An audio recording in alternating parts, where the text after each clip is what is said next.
Hey, my beloved, welcome to the Mindset Shift series. Today, we're talking about mindset and self-love.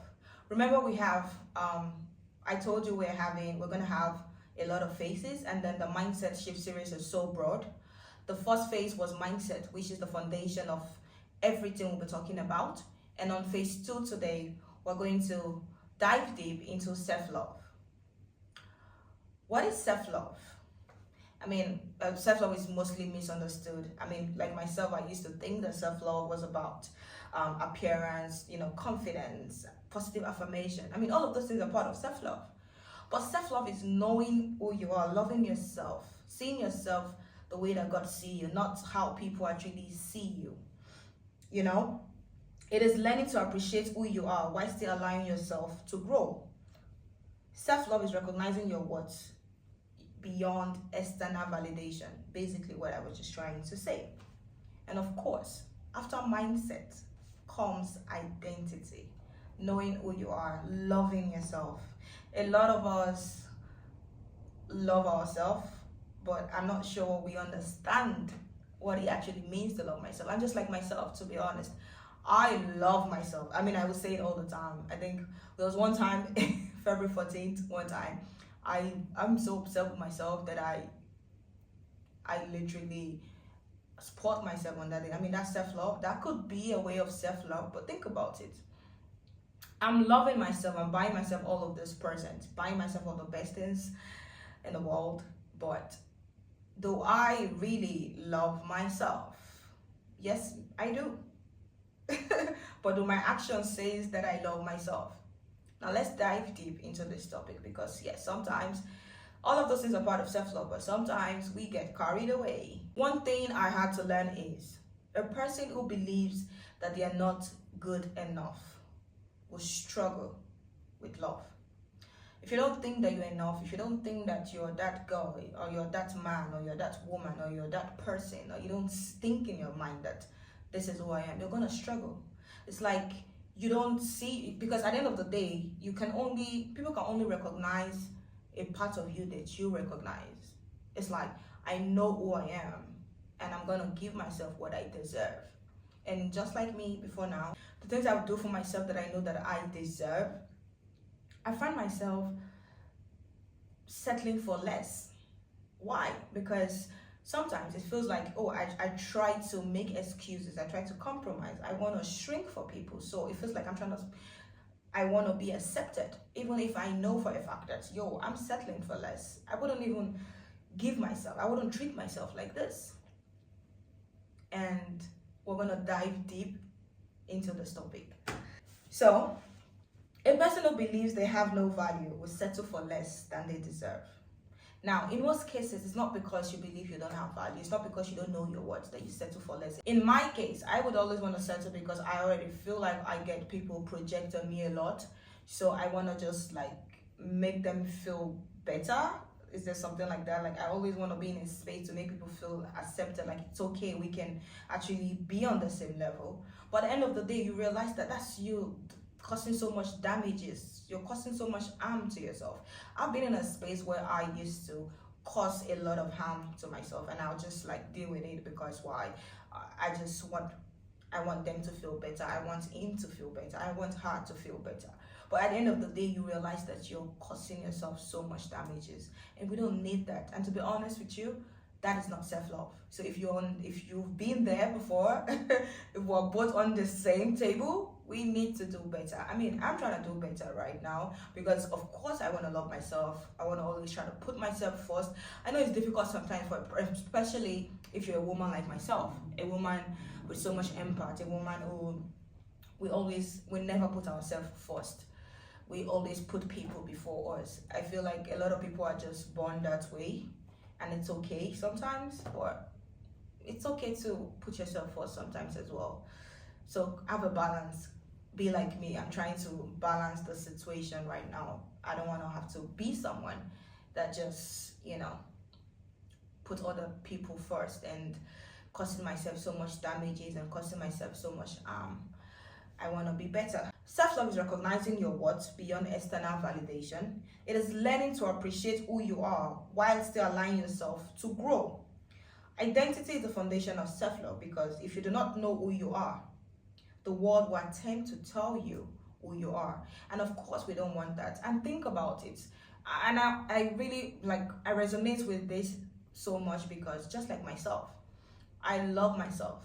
I literally say it all the time. I treat myself so right. I buy myself the best things. I go to the right places. I treat myself the best. Trust me. But I find myself having to settle for less, having to compromise, having to shrink.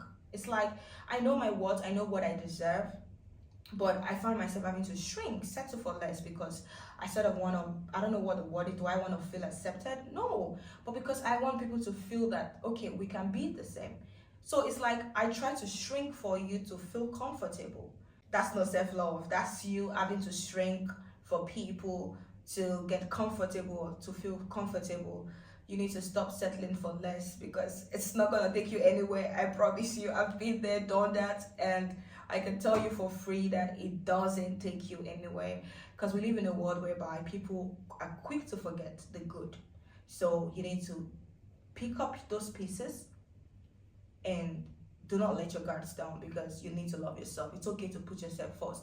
If you're the person that never puts yourself first, now is the time to start putting yourself first.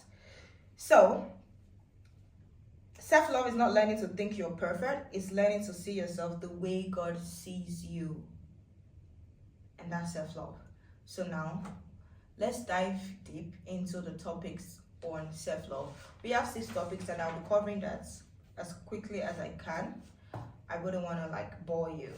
It's okay for us to put ourselves first. And that's actually self-love, knowing that on a regular day, this is not what you would tolerate. This is not even what you deserve. You're aware of it, but you just settle. We need to change the narrative. We can't continue to live like that. So this brings me to the first topic on self-love. We have loving yourself beyond appearance. So let's ask ourselves this question. Have you ever looked in the mirror and suddenly your mood just changed? Just because you didn't like what you see? I have. Honestly, I feel like because I'm a perfectionist, which is bad, I'm learning to know that it is actually a bad word to say you're a perfectionist, to be honest, because nobody is perfect. And I feel like all my life, I always try to be perfect. I always just, I notice the most things, as little as it comes. I know, this shouldn't be, no, why should I be wearing this? I look myself in the mirror, I think I need to change this. And you realize that all of those things are just appearance. They don't define you, right? And I understand that, yes, dress how you want to be addressed. The way that you look I get all that. But it's deeper than that. It goes way deeper than that. Because at the end of the day, you already look put together, right? You're a woman of value. You know you look good, right? But those basic things, those little one-on-one things that just gets in your head and you feel like, you're not good enough. Or rather, you want to start to ask yourself. Loving yourself beyond appearance means your value does not rise and fall with how attractive you feel on any given day. It's already knowing that because you love yourself, right? If today does not look like your best, for me, I used to say I don't have any bad days, honestly. It has to be good days always, and that's a good way to think anyways. But you also need to understand that your appearance should not define you. I remember one time I had a show, and I think they were supposed to get my hair done. I didn't like the way my hair came out, and I didn't like the way that I was looking, but nobody even noticed it, right? So I went to this point and I'm not really feeling myself because I don't really like the way that the side of the stylist had done this, and no one could actually see what I was saying. So that's the problem, and that's bad. I had to learn this. It's so bad because for me, because I was thinking about the fact that this didn't go, this doesn't look as good as I wanted it to. That was literally affecting my mood, and that's bad. So self-love is loving yourself beyond appearance. It shouldn't, that shouldn't define you. That shouldn't make you feel comfortable. For me, that changed my mood. And honestly, I was not feeling myself so well. I'm like, I need to go home. But think about it. Nobody noticed, right? Everyone complimented me because guess what? I'm a beautiful woman, regardless of what I was even wearing. No one would notice it because the first thing they look at you is your confidence. They look at you and like, oh wow, she's pretty. She's. But I'm the one with all of the mood swing because why? Oh, the stylist didn't do this. And that's something I'm trying to learn. If you're in that shoe, if you know you're like that, come closer. We need to do better. That's not self-love. You need to love yourself beyond appearance. And that's what I'm talking about. Not necessarily all dress how you want to be dressed. It goes beyond that. It's loving yourself beyond the way, like the imperfection that you're seeing at that point in time, because you already have self-love. You don't need that. Appearance matters because it influences how people perceive you, but it is not a stable place to build identity. And I get that. That's what I was trying to say. I understand that our appearance is important. I mean, the saying goes by dress how you want to be addressed, right? Your appearance is how people perceive you. I get all that. But those little things, those imperfections are not the things that define you. Because self-love is deeper than all of those things. It's deeper than your appearance. Loving yourself is beyond your appearance. Appearance changes daily. Think about it. Mood, stress, weight, aging, even environment. And that's on period. If you were to travel today, or you were to go to a different, say you're going to in the winter period, it's cold, right? At the end of the day, the way you feel during summer is not the way you feel during winter, right? So your appearance is changing. Loving yourself beyond appearance. Your appearance should not define you. You should be able to love yourself regardless of what the imperfection might be. Because when you love yourself, an appearance will not be causing mood swing. That's something I'm also trying to learn. In fact, we are learning together. Because why would appearance be making me feel a certain way and I want to start going on? Because this didn't go as much as I wanted it to go. And I'm not even playing. Anyone who knows me, my friend will tell me, oh, Anita, come on, you look good. I'm like, I don't want to listen to what you're saying because this did not go as I wanted it to go. So that automatically has affected my mood for that day. And that's bad. Very, very bad. But I'm better now. I'm learning to be a better person, to love myself beyond the imperfection, to love myself beyond appearance, Now the problem is, some persons only strive when they are complimented. Some people, when they don't compliment them, if they go out, that automatically affects their mood. That's a sign that you don't love yourself. I'm sorry. If you have to wait for someone to compliment you for you to feel like yourself, for you to feel like, yes, you've made an appearance, that means you do not love yourself. And in this topic, we're talking about loving yourself beyond appearance. I know a lot of people that if they're going to a party and they don't get compliments back from maybe one or two people, they're gonna have a mood swing. Don't be like that. That's not the way to go. You need to love yourself. I mean, at least I'm not that bad. I mean, I could have mood swing from not, But if I step in the place today, I already know that I look my best. I know that I'm that girl. And I think that's why for me, I'm like that, the perfectionist which I'm trying, which I know is not such a good place to be, right? But sometimes it helps. For me, if I don't get complimented, or if I don't get compliments, I would compliment myself. That's the thing. That's how it works for me, to be honest. The day that nobody compliments me, which is rare, I would literally say to myself that, I'm the most beautiful woman in this world. Period. And that's how you should live your life. If you don't get compliments, instead of feeling sad or having a mood swing when you go out, no one compliments you. Compliment yourself, because that's self-love. You love yourself. You look in the mirror and you know you look good. So why do you have to wait for someone to compliment you when you know that you look good? When you know that you're the most beautiful woman in this world? When you know that you can work this hard and you know that you look as good as you think it in your mind? So yeah, if nobody compliments you, why have a mood swing? Compliment yourself. And now this is the shift. Loving yourself beyond appearance is not about ignoring beauty. Like I said, it's okay to look your best. Me, I love to look my best, but that should not define you. Your loving yourself should be from within. It should be beyond external validation from your peers, from your folks. It should be seeing yourself through God's eye. And of course, you know how God sees you. If you see yourself like that, you're gonna love yourself. You wouldn't even care about compliments. You wouldn't care about all of these things put together. And the shift. Loving yourself beyond appearance is not about ignoring beauty. Emotional stability is no longer dependent on it. When appearance stops being your identity, you start building self-worth on things that don't collapse overnight. You stop performing for approval. You exist without asking for permission or validation. And that's what happens when you love yourself. When you love yourself, you don't need to do too much. You don't need to do too much for people to compliment you, for approval, for validation. A lot of people go to, for instance, you go to a party right now. Yes, my friends would literally say, oh, you look good. Or your friends will tell you, oh, you look good. The days you don't get, oh, you look good.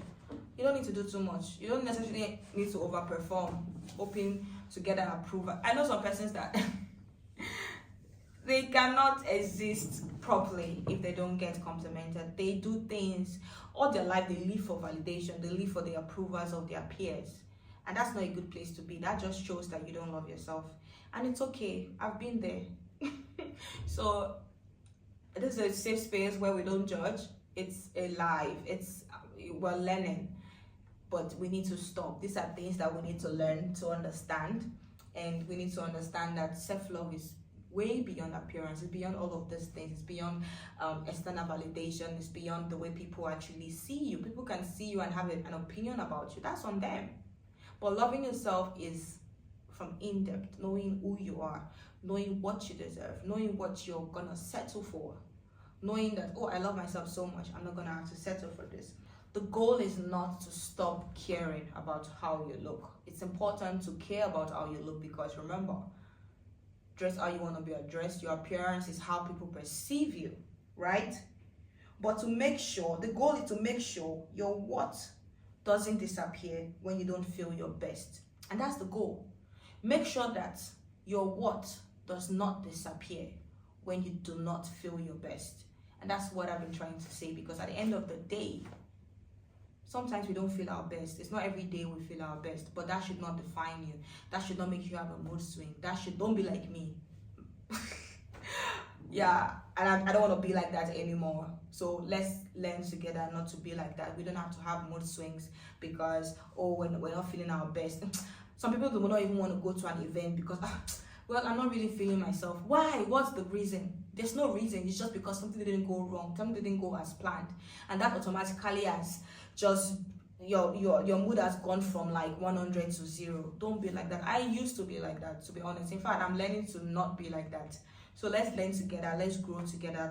So the second topic we'll be talking about today is healing insecurities. And I love this verse so much because it helps. It says that, for God has not given us the spirit of fear, but of power, love, and a sound mind. And this is 2 Timothy 1:7. It's so there. I feel like for every time that we have insecurities, or for every time we feel insecure, just go to this Bible verse, 2 Timothy 1:7, and read it out. I promise you, you will feel better. Because, for God has not given us a spirit of fear, but of power, love, and a sound mind. Do you know what that means? When you put all of these things together, God has not given us a spirit of fear. That means we don't have to be scared. That means we can do anything. That means we can think about anything. That means we don't have to feel insecure. But of power. Do you know what it means to be powerful? To have power, to have control over yourself. Of love. And a sound mind. When you put all of these things together, you ask yourself, why do I feel insecure? So now let's ask ourselves, I understand my what is not my appearance, but why do I still feel insecure? Yes, I can understand that, and it's not your fault. I feel like a lot of people are insecure and they don't even know. A lot of people have a need to want to question their self. It's like they have self-doubt. They ask themselves, are they good enough? And guess what? All of these things are not, it's not even your fault. It's not our fault. Most of the causes of these insecurities Could be from comparison, could be from childhood trauma, could be from rejection, could be from, an experience for comparison. Even growing up as kids, in most cases, in most homes, that I know of people where their parents literally would compare them to their peers, like, oh, look at Amaka, can't you see what Amaka is doing? Can't you see what Chidima is doing? Can't you see what Isaac is doing? Can't you see what Winifred is doing? All of these things are things that as a child growing up, when you're used to that kind of comparison or you're used to rejection, it actually affects the way that you are brought up. It affects the way that you think. It affects the way that you grow. And it affects the way that you see yourself. So no matter the amount of exposure, no matter the amount of impact, no matter the amount of evolution around you, you still feel insecure. And in cases like this, it is definitely not your fault. Because parents need to also understand the damages that they are doing to their children. And I feel like conversations like this are mostly, in this part of the world where we're from. We tend to have parents that are quick to compare, like, look at your peers, look at what she's doing, look at what he's doing. And parents are not, focused on getting to know their kids, right? I understand that a lot of people have been in that situation and all of that, but guess what? It's one thing to understand where the source of insecurity is coming from, and it's another thing to realize it and say to yourself that, whatever the case might be, that does not define me, right? Because I know who I am. I know I'm good enough. I don't need to be insecure. I don't have a need to feel like this. So it's understanding that this is not your fault. It's understanding that this is your environmental barrier, like your environmental structure, like where you're from. And it's something that you could not control. But where the shifts happen is knowing that, okay, now I've been able to recognize where my insecurities are coming from. Do I still want to be insecure? Or do I want to take up space? Now, this is a question where you ask yourself, because at the end of the day, a lot of people are actually insecure and they're not even aware. Let's even call that a fact. In most cases, it's always the background. It's mostly, the way, where you're coming from, your environment, your family background, your orientation from home, and all of these things are things that affect you as you grow. They become a part of you, and you live with that knowing that it's fine. But you don't have to. It's one thing to understand it. It's one thing to know where it's coming from. And it's another thing to say to yourself that I'm done with this. I want to take up space. I'm not going to be insecure anymore. I know who I am. So why would I be insecure? Remember what the Bible verses say. For God has not given us a spirit of fear, but of power, love, and a sound mind. If you think about what this scripture actually talks about, you realize that regardless of the difficulties, regardless of the trauma, regardless of what you've had to go through growing up, you realize that you are your own person. You can decide to make a change. You can tell yourself that I don't have to feel insecure anymore. You can say to yourself that I am a child. God has given me the spirit of power, of love, and of sound mind. So why would I be insecure? Even insecurity is not pretending you don't feel it. To be honest, like I said, I believe a lot of us have been insecure before. In fact, we cannot pretend that we don't feel insecure sometimes, to be honest. But knowing that we do not act from a place of insecurity is what sets us apart. That's what makes us different. Is understanding that, yes, I've had these challenges in life. I've had to deal with the fact that, yes, my parents, or I've had people compare me. I've had a case where maybe a trauma bound or something. But understanding that I am no longer going to operate from a place of insecurity, because we cannot pretend that insecurity is not real, or insecurity does not exist, or we do not feel insecure sometimes.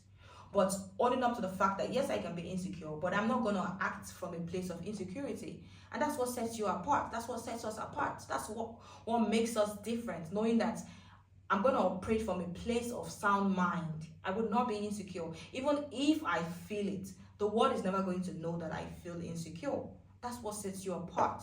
Because we're human beings. I'm not gonna say that we do not feel. I'm not gonna say pretend or be perfect. No, we're human beings. Sometimes we're gonna feel insecure. Sometimes we're gonna want to ask ourselves, oh, am I doing this right? Am I good enough?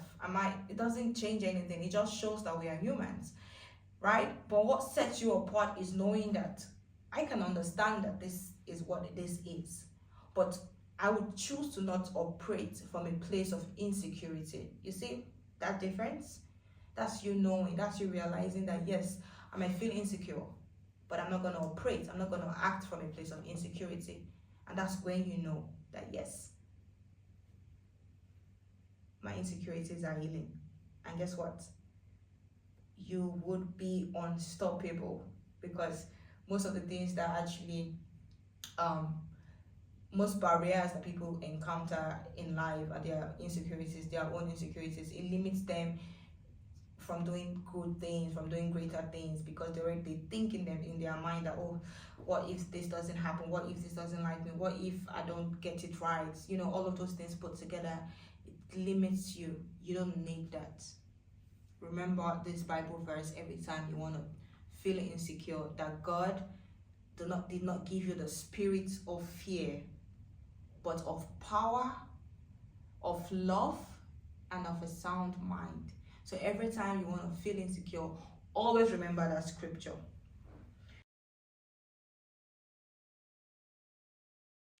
Not begging for validation. And there's this verse that is so dear to me. It says that, I think Galatians 1:10, it says that, am I now trying to win the approval of human beings or the approval of God? So it's like a question. It says like, are you trying to win the approval of humans or the approval of God? And that's the thing. A lot of us are so focused on approval from our peers, our folks, our colleagues. You know, we forget the actual approval, that the approval comes from God. So if you have approval from God, why again are you seeking approval from human beings? A lot of us are so carried away that we even lose ourselves in the process, because we're seeking approval from your fellow peers. You're begging for validation. You're trying to feel seen from these people. I understand that I want to be seen. I understand we all want to be seen, we want to be heard, but we don't need to beg for approval. We don't need to beg for validation. Begging for approval makes you overanalyze, overprove, overthink, you want to shrink. It's like you overdo things, and it doesn't even give you approval at the end of the day. It doesn't even allow people validate your existence. Instead, it makes people treat you less. It's like they don't even see it, because you tend to be over performative. You want people to notice you. I want to be, I need this approval. But you don't need all that. When you understand that verse, because the truth is, you're meant to only seek approval from God and not from human beings. However, I'm not saying that approvals are not important. Of course, it's like when you get things done and like, oh, what, this girl, the people already noticed that this is dope. That's enough. It's okay to get compliments. It's okay to feel like that, and that's a good thing. But having to overanalyze and do things that are not of yourself, losing yourself in the process just because you want approval, that's not the way to go. So ask yourself, why do I need approval to feel okay? Have you asked yourself that? Why do I need approval to feel okay? Validation is nice, but it is not a requirement for your worth. So not begging for validation does not mean you stop liking comment or liking compliment or approval. It means you stop depending on others people's reaction to feel okay about yourself. So not begging for validation does not mean that you stop liking compliment or you don't want compliment. It just simply means that with or without the compliment, you're still okay. With or without the approval, you're still good, right? So it's like the compliment does not define your worth. The approval does not show that yes, you exist or that's who you are. However, the approvals will come because, as a great person on earth, you will go unnoticed. So the approvals would come, the validation will come, the compliments will come. However, that should not define your worth. A lot of people live for approval. They live for that alone. They just want to be noticed. They just want people to validate their existence. Why? The only approval you should be looking for is God. However, when the approval comes, fair enough. When the compliment comes, thank you very much. You can't help it. I mean, it's what it is. People are going to compliment you because they notice you. But having to stoop to a level where you do things only based for only for the approval, for attention seeking, just for that purpose, that's you losing yourself. That's you losing who you are. So, and when you start to beg for approval, you over explain yourself, you over analyze yourself, so people would understand you. I mean, to be honest with you, I used to be like that. I always want to over explain because I feel like people need to meet me up there, right? But I realized that I was always doing too much. It wasn't even a case of when you over analyze yourself or over explain, you're literally limiting yourself. You realize that it doesn't even change anything. The people who are meant for you, the people around you who actually notice you, who are supposed to be around you, I promise you, you wouldn't need to over explain yourself. People are already quick to judge you, and that's okay. Why then do you now need to over explain, knowing that they've already made up their mind to judge you? So you now over explain yourself, hoping that they can validate your existence. Cupboard. You should only seek approval from God. I promise you. And it's okay to ask questions to know, okay, is this good? Is this? Because you don't know any better. That's okay as well. You know, have a mentor, have a guardian. That's fine. But when your entire existence is now based on someone's approval, that means you're not living for yourself anymore. And that's where the problem is. So it's okay to receive compliments. It's okay for people to approve you. It's okay for people to validate you. It's good. I mean, it's beautiful, but it shouldn't define you. You shouldn't have to, it's like, do your best and leave the rest for God. Whatever happens, oh, thank you. Oh, wow, nice. Okay, I'm honored.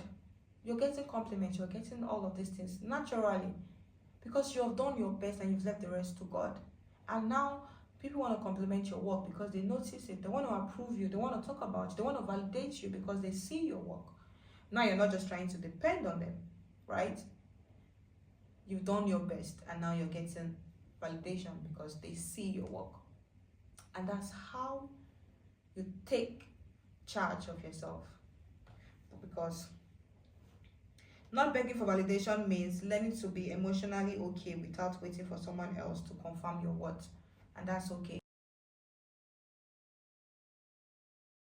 Emotional value is the what you carry. It is the emotional impact you have on yourself and others simply by being you. So you see, values are not something that you buy. It's not bought. It's not sold. It's within you. You just have to discover it. You need to know. And that's why this verse, Ephesians 2:10, it says that, for we are God's workmanship, created for good work. So everybody was created for good work. Everyone has a purpose. Everyone has values. If you do not know your values, someone else will define it for you. If you don't know your values, you would shrink. If you don't know that you carry something inside of you, you're going to live a life being a yes man, answering to people that don't even deserve you, that don't even know your worth.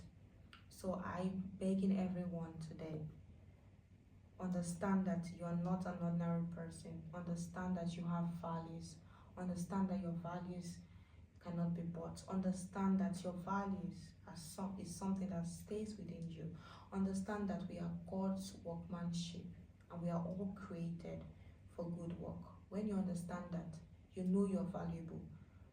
The first thought that comes to you is how you want to impact, how you want to extend these values. What can you do? How do you impact people to be seen, to feel heard, to feel safe, to feel inspired and understood? Because your values is not just within you. It is also what you give on the outside. That's what also makes you valuable. So let's try to understand what we carry. Let's try to understand our emotional values. Emotional value is not something people give you. It is something you either recognize in yourself or spend your life trying to prove. And I know for a fact that anyone watching this don't want to spend their life having to prove to somebody that they are valuable, but they want to recognize their value and own up to it. Use it in positive way to impact, to inspire. And I pray to God that everyone understand who they are and see what they carry, because we are not ordinary people. We are all created in God's image and likeness, and we all carry values. It is within you, it is inside of you. So instead of the people value me, your shift should change to, I am a valuable person. I carry so much prestige. What do I give back to the society? What do I give back? How do I impact? I have so much values inside of me. I am God's workmanship, created for good, nothing but good. So what then do I give? How do I inspire? That's the shift. That's you understanding your value. And it's okay if you decide to keep them to yourself.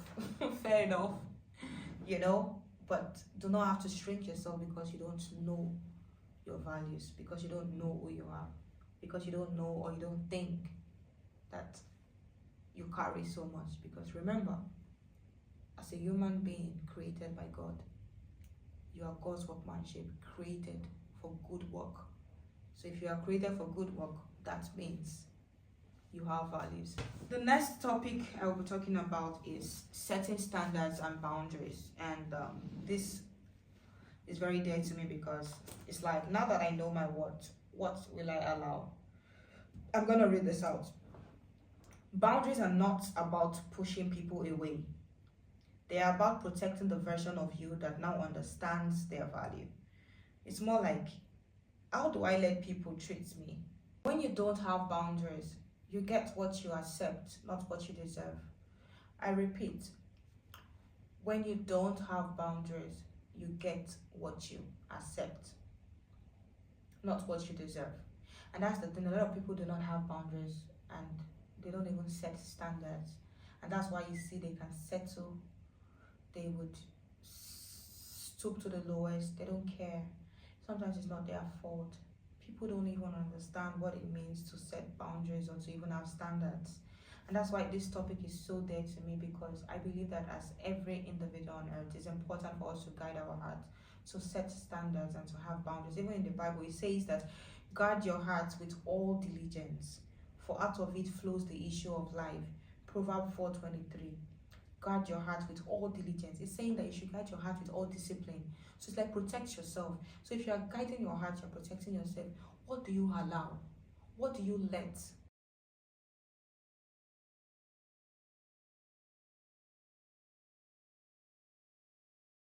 It's choosing what aligns with your emotional words. It's like you already know yourself, you know who you are. So I have to choose what works with me. It's like the Bible verse that says, guard your heart diligently with discipline. So if you are protecting yourself, you're protecting your well-being.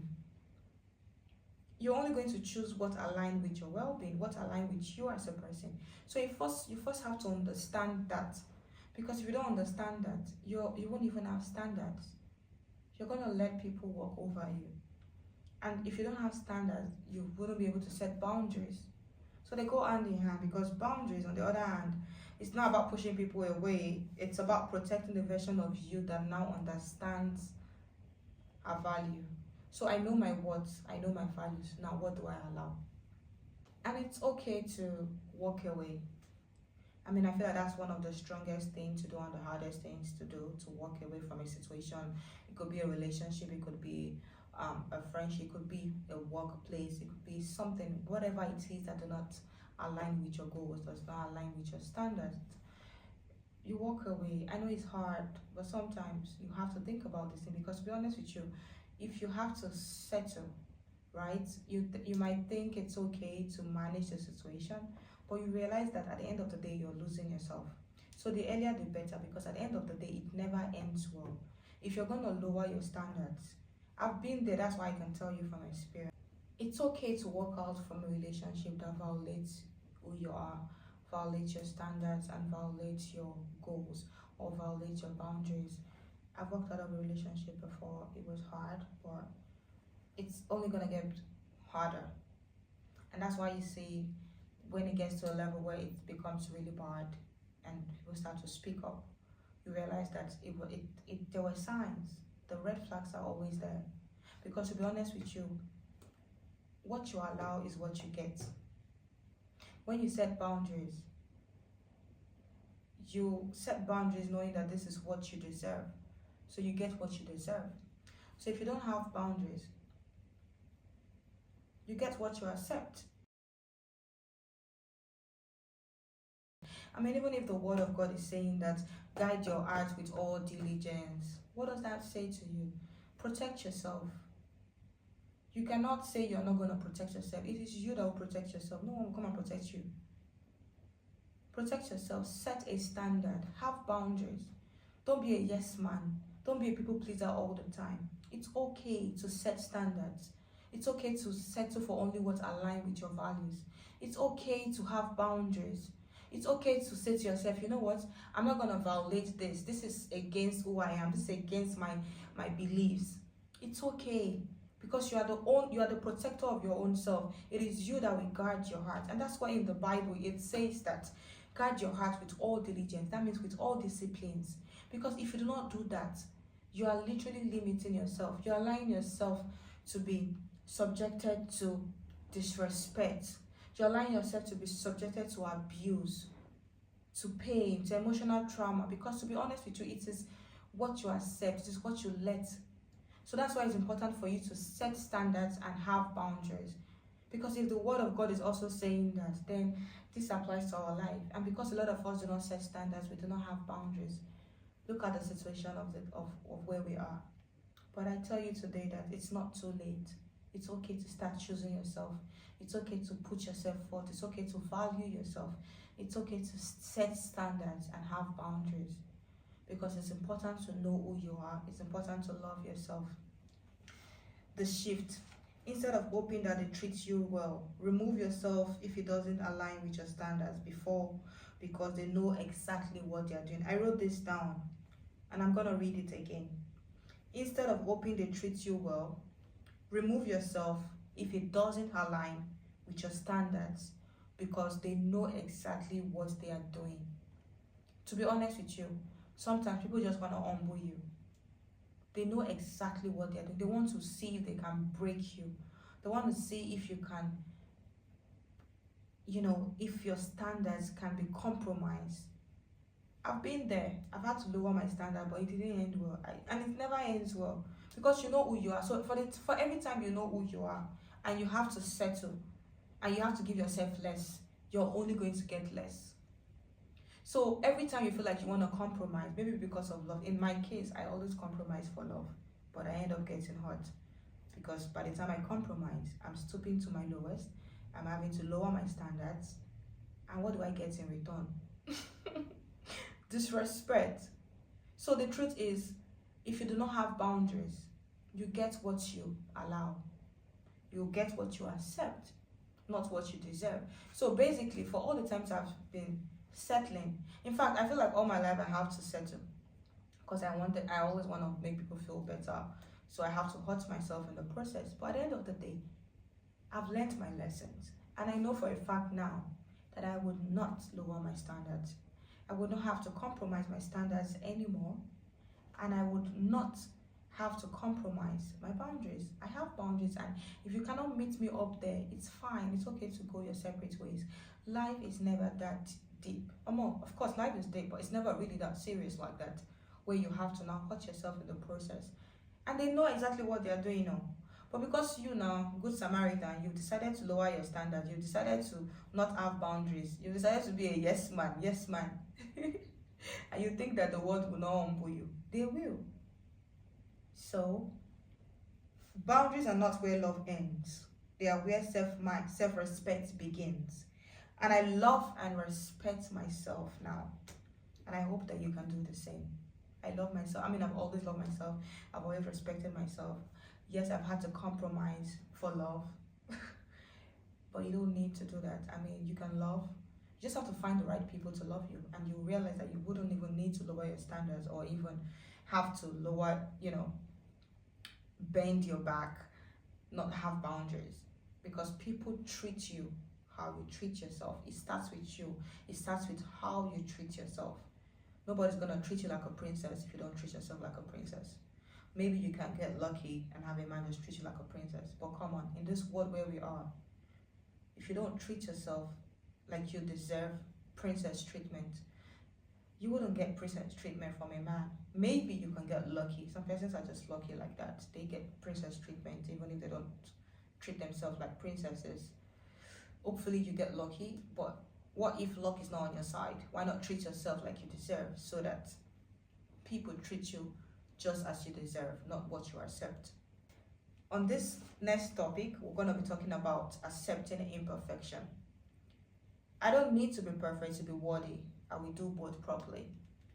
As someone who is a perfectionist, who have always been a perfectionist, I'm starting to learn that I don't need to be perfect. It's okay to accept imperfections. Guess what? We are not perfect. We're only perfect in God's eye. And that's why in this Bible verse, it says that my grace is sufficient for you, for my power is made perfect in weakness. What does that verse tell you?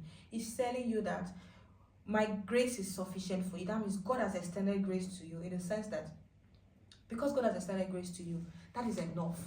God is saying you that, and He's saying that He was the one that created you. And He's saying to you that you are enough. So you don't need to be perfect. Because as human beings, we're not perfect. We're learning every day. We're growing. We're evolving. We're going to make mistakes. We're going to learn from our mistakes. We can't live a life saying that, oh, I want to be perfect. Nobody is perfect. It would be foolishness to say you're perfect. I mean, everyone tells me, oh, you're a perfectionist. I mean, sometimes I want to make something perfect. I can have a perfect life. I can have the perfect.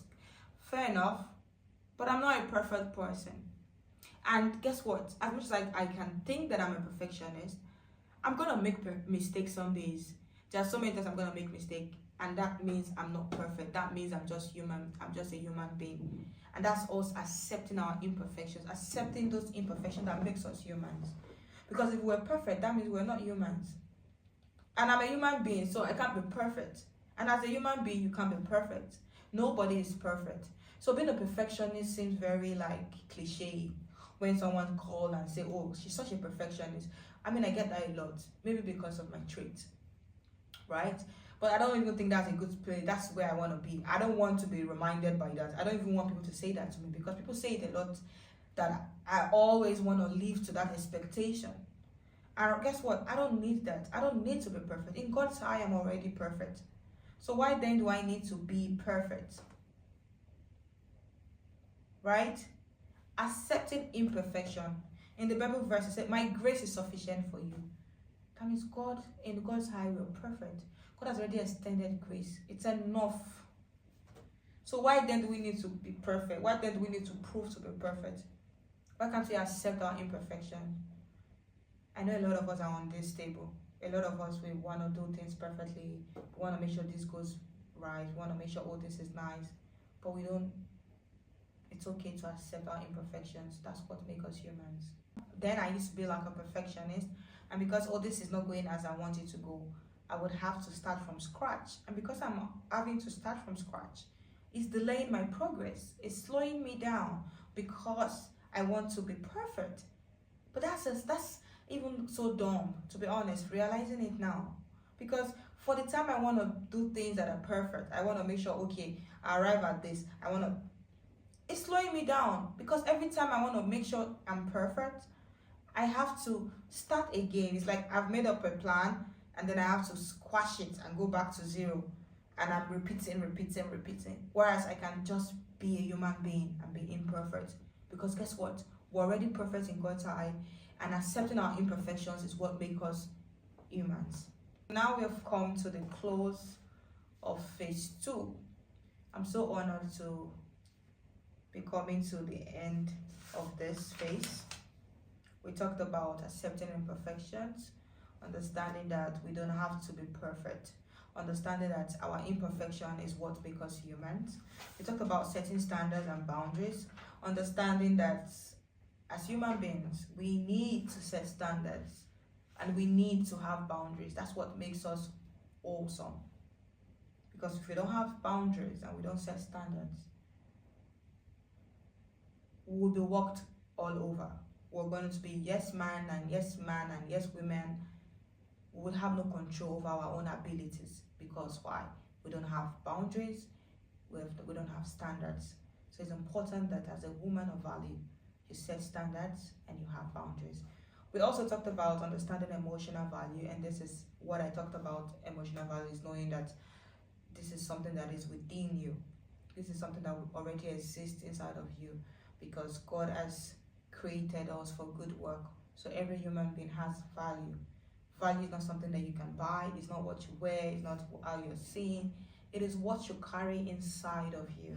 We also talked about not begging for validation, understanding that it's okay to get compliments, it's okay to even get approval, but the approvals and the validation should not define who we are. I mean, with or without the validation, with or without the approval, we should still be who we are. The validation should not define us. I mean, it's okay, we get compliments, we can be okay with that, but validation should not define us. It should be just another avenue to showcase our work, to say, okay, well, she's doing great. And then we'll talk about healing insecurities. It's more like, past trauma, understanding that God has not given us a spirit of fear, but of power, love, and a sound mind. And I get it that a lot of us might struggle with insecurities, but we can understand that that's not what we're called to do. I'm not going to say that insecurity does not exist, but understanding that yes, it does exist, but we're not going to operate from insecurities. Loving yourself beyond appearance. This goes a long way to understand that it's not about loving yourself beyond appearance. It's not about how you look. It's not about what you're wearing, right? It's beyond appearance. It's more of your what, knowing who you are. Do you understand? Loving yourself. Even in your bad days, you love yourself. Even when your hair is not well laid, you still love yourself beyond the way that you look. Now that we've come to a close of self-love, I really hope that I've been able to touch one or two people. Honestly, it's my goal to at least impact maybe one person, 2, 3, maybe 4, maybe 1 million or more. But the goal is to at least touch someone's life, so we see ourselves differently. Just a transformation phase for someone. So if you're watching this, I really hope that you're blessed, and I really hope that you've been able to learn something from self-love, because it's important for us to love ourselves. It's important for us to put ourselves first, and it's important for us to see beyond the ordinary, because we're not ordinary people. We have something inside of us. So thank you. We'll come to a close of self-love. I cannot wait for phase 3. We'll be talking about self-worth. That's more like an evolution of self-love. So yeah, I cannot wait. I'll see you soon.